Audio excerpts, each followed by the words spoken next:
Hello and welcome to another episode of PsycKicks. My name is Liv. M, who's usually here with me, is taking a break from making content. But as psychic mediums, twin flames, and best friends, we are your sidekicks to all things metaphysical, which is your PsycKicks. Today, we're doing another listener's story. Are you excited? If not, let me tell you why you should be excited. We are psychic mediums. I'm a psychic medium. I talk to dead people. I talk to plants. I talk to houses. I talk to animals, which if you're new and don't understand that, I'm just channeling the energy of souls, people, places, things. I know that seems really weird, but we have lots of other content that explains that. In our listener stories, very much similarly to other cool epic podcasts that do listener stories, we take your stories as the sidekicks, the listeners, and read them. But we give psychic insight, which is a little bit different than the other listener stories. Are you guys excited for this short but awesome podcast? Cool. Let's get into it. So, our first story is sent in by MacKenzie T. MacKenzie's title of her story is Seeing Honey One Last Time. MacKenzie says, "This is an experience I had when I was in elementary school. However, I can still remember every detail like it was yesterday. One night, when my family and I got home, my mom had discovered that our dog Honey had been hit by a car. Honey was a little Jack Russell and was, quote, the family's dog, but in reality, she was mine. She meant the world to me, and I spent a lot of time playing with her when I grew up. When I found out she had passed, I was very upset for a long time. Once I had accepted and was done grieving, Honey came to see me. One night when I was sleeping, Honey came to me.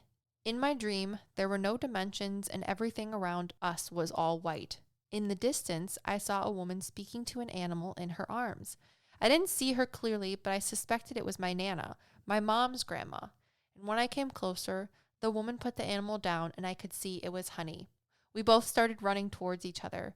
I was able to pick her up and love on her. While this happened, she was speaking to me, almost telepathically. She told me that she was okay and that she spoke to my other dog, Paige. Paige would be looking over me from now on. And then I woke up. I told my mom about this and she believed me as she is sensitive and has some abilities too. After that evening, Paige, my other dog, has always slept in my bed every night until she passed away. The experience really opened my eyes and I know that I'm protected by both Honey and Paige. I hope this story gives you a little joy and thank you for having an amazing YouTube and podcast. MacKenzie T." Ugh, MacKenzie. I love this story. It did bring me joy. I'm not crying. You're crying. No, you're right. I am crying. I had a little misty-eyed reading this. And I enjoy this story and stories like this because lots of people send in stories which are all good, but a lot of times they're scary. And sometimes I like reading stories that are super happy. I, as a medium, 100% believe that this story is true, and I'm not going to tell anyone that it isn't because it is. And I just want to point on a couple mediumship things that I can talk about from this story that I've learned from readings, just to, validate it a little bit more. So, when you said that there, in the distance of your dream, where everything was just white, you saw a woman speaking to an animal in her arms, and you didn't quite see her clearly, but you suspected it was your Nana or your mom's grandma, 100% agree with that. So when we pass, whether we're a person or an animal, there is always a soul that comes to get our soul to help us cross over into heaven or spirit, whatever you want to call it. And we don't dictate who comes to help our soul come over or pass over, which is interesting. Just last week, I had a reading with a lovely woman who has her pug. Her dog is getting older, and she wanted to know if her boyfriend, who has also passed away, this dog that she has now, what is her name? Buffy. She wanted to know if Buffy would be taken care of or looked over when she passed away by her boyfriend, who's also passed, because they shared the dog together when he was alive. And I just couldn't tell her yes, because even though I was talking to the soul of her boyfriend who had passed, he was not telling me that he was coming to help cross Buffy over the Rainbow Bridge when it is inevitably her time to pass. And, souls know, see, hear, and feel everything. If you're new to the podcast and you don't know that, when we pass, we no longer have our physical experiences because we're no longer a physical being. So instead of, being able to taste food and make sure that we don't run into doors or step on Legos with our 5 physical senses, we gain the ability to know, see, hear, and feel everything. So my client's boyfriend knew she wanted Buffy to be looked over by him, but it is not his job, or he doesn't have a say in who he can or cannot cross over or help cross over. I'm sure he could be there, but it wasn't his job. God, creator, source, whoever, higher spiritual beings dictate that. And we spent probably 10 minutes trying to figure out who this woman was that stepped forward, that actually said she was going to be the one to help Buffy cross over when it is her time. And after explaining who this person was and what she looked like and memories that she was giving me of my client to help validate who she was, we found out that the soul of this woman actually belonged to my client's great aunt, I believe. And I think her name was Dorothy, but I could be wrong. Oh no, it was Flo. I think it was her great aunt Florence. Flo. I don't remember. I just remember the dog's name was Buffy for sure. But it was her great aunt, and her great aunt was the one that is going to help Buffy cross over. So in this story, MacKenzie T, I 100% believe that your Nana was there to help your dog Honey cross over, and hence that is why she's the one that came and brought Honey to see you too. So it's just so cute. It makes me so happy. Because it's just, when your animals pass, they can hang out with people too that they want. I talked to a dog the other day that hangs out with someone's great-grandfather because they get along, and their great-grandfather grew up on a farm and had lots of animals too and loved dogs. So another client's dog that had passed loves to hang out with their grandfather. And I just think that's so cute. So yeah, that's adorable. It makes me very, very happy. Moving on to our second story. This story was sent in by Kim S. And I think there's 2 little stories, and these ones have to do with nightmares. So Kim's story is titled The Nightmare of Nightmares. Kim says, "Hello, I'ma get straight into it. This is more of a dream because my real experiences luckily haven't been as scary as this. I've been living in the apartment I currently live in since I was 8. I'm now 25. My sister and I have always been kind of scared of this place. We've all experienced many things, but we've each had multiple nightmares. One of my main nightmares started about 3 to 4 years ago. In my dream, I was at the end of the hallway, and the room in front of me had the door slightly open. Within the door frame, I could see there was a child crying, so I got closer. I'm a protective older sister, so I asked the kid why they were crying. I tried to coax them out from behind the door, but it wouldn't budge. The boy just kept crying, saying that he was being held there as a hostage by, quote, the man for some reason. I got down on my knees in hopes to get closer to him while thinking to myself, what frickin' man? That's when I turned to look down the hall and I saw what I knew was, quote, the Hat Man. Suddenly, I felt so enraged that even though I felt scared, I got up and stomped my way down to the hat guy and tried to punch him right in the face. But I didn't get the chance to because right before my fist hit him, he disappeared and I woke up feeling confused. Another nightmare I had was when I was laying down on the couch with my mother. My head was resting on her legs in the dream as we chatted. Suddenly, out of nowhere, she asked if I wanted to know something. Something about the way she asked the question made me feel weird, so I replied, no thank you. Instead, she got up and turned towards me, smiling. Without breaking eye contact, she said, then I'll just show you how the devil crawls up on your grandmother as she sleeps. Jesus, Kim. At first, I thought to myself, WTF, weirdo.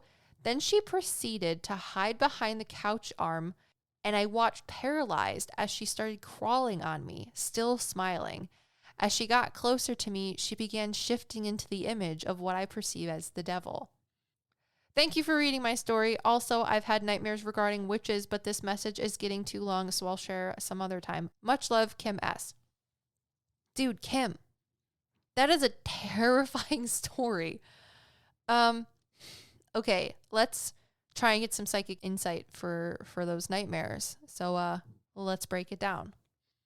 All right, the first story, I feel like there was some sort of like just negative entity that was like creeping on you, which would be, quote, the Hat Man, why he like disappears.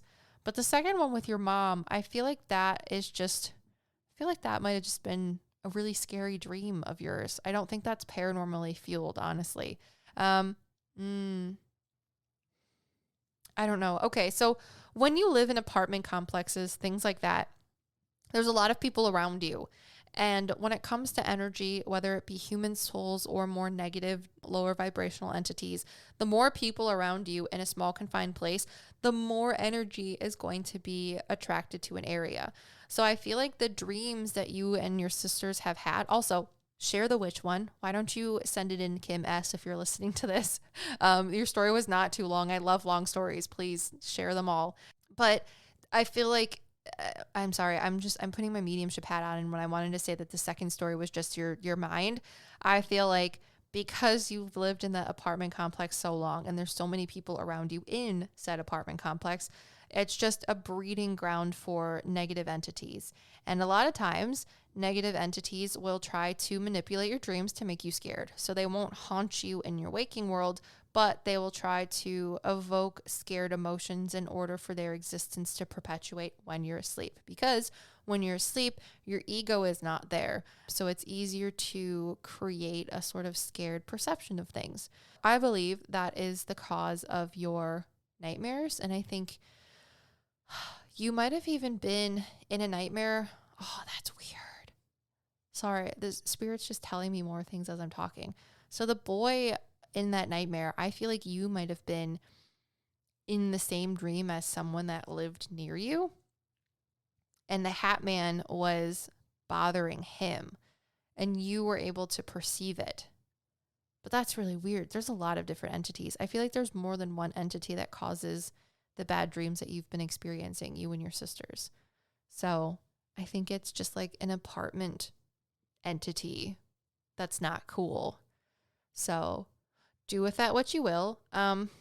I don't want to like leave you and like not tell you how to deal with it. If you keep ignoring negative entities, they will go away, because if you don't give them energy, then they will ignore you or not be able to continue to exist anymore because you're not giving them energy. If you don't feed something, it can't live. It's the same thing with not being scared by things that try to freak you out. So try setting like an intentional space boundary if you want, of like, do not cross this line when you like close your door. And that will help keep negative things away from you. It's that intention of energetically setting a boundary. But I did have a listener story that was sent in, I think 1 or 2 listener story episodes ago, where someone said that they would call their cat into their room, but they wouldn't call their cat by name. Just in case, to set more of like an energy intentional boundary. So it's like when you walk into this room thinking like, these are the only 2 entities that are allowed to be in this room, this like me and my cat, or the only people that are allowed in this room or energy is just my own type of thing. So try setting more energetic intentions, and that should help you. All right, moving on. Thank you, Kim S, for your story submission. The next story is by Nibs, I believe.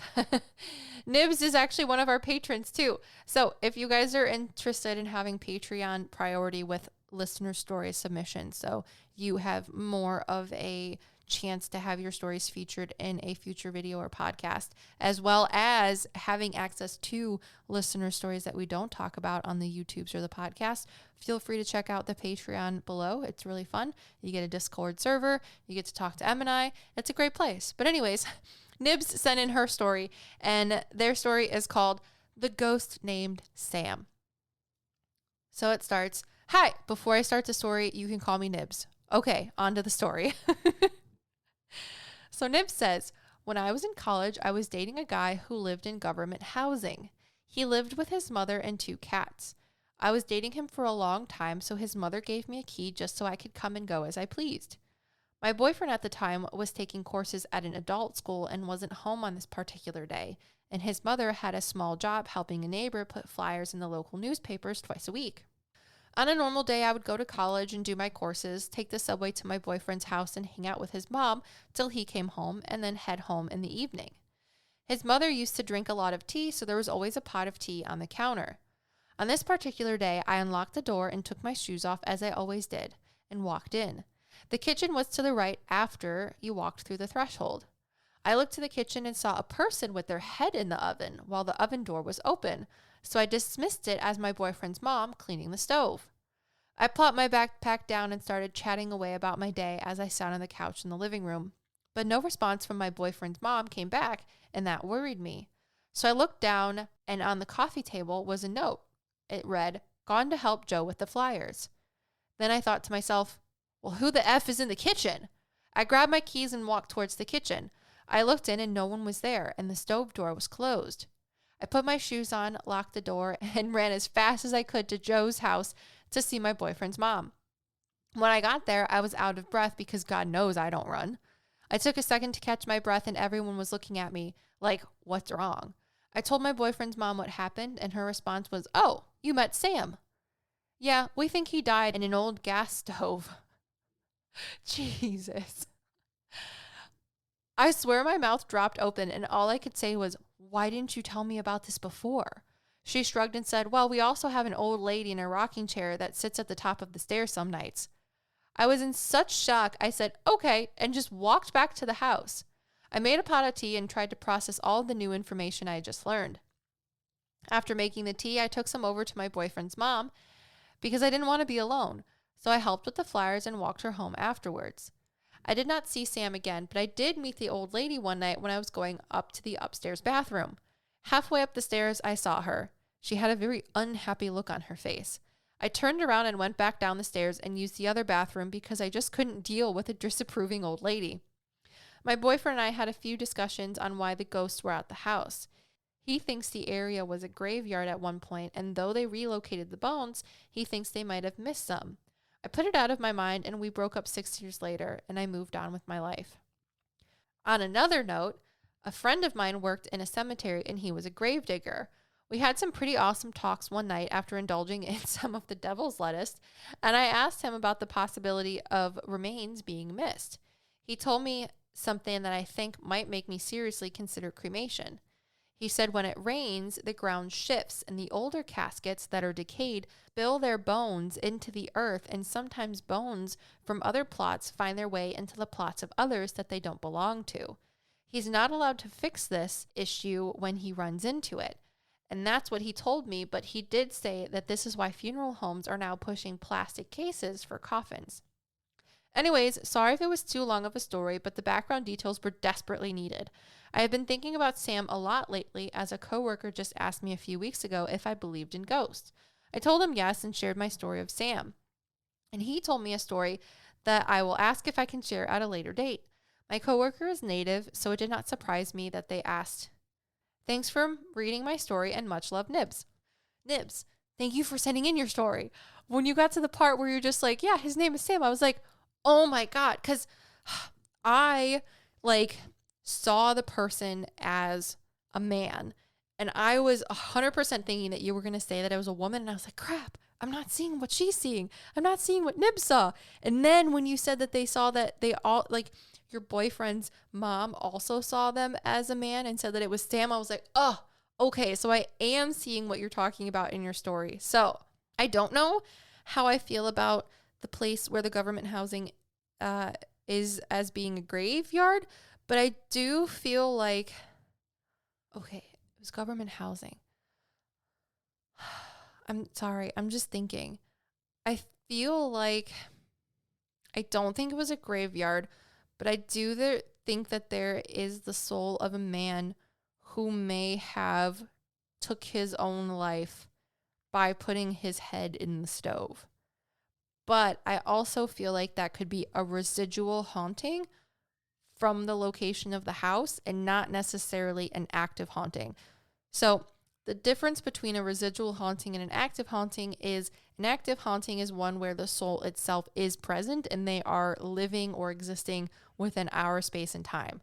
A residual haunting is where it is like an energetic imprint of a story, situation, action, scenario, whatever that has been left on the land, and it will be projected that way. So I don't think that Sam is an active haunting necessarily, but I do think the old lady at the top of the stairs is. I think the reason she was looking at you disapprovingly is because you were over the house with your boyfriend, and you guys were just boyfriend and girlfriend. So she was just like scowling at you. But yeah, that is the information that I get for your story. Thank you for sending it in. It was not too long. The details were immaculate, and I appreciate you. Continuing on to the last story. All right, so this last story was sent in by Trinity W, and it is titled, Learning That I'm a Psychic Medium.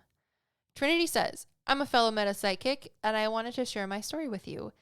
Anyways, thank you guys for making content and sharing your stories. It has inspired me to share mine.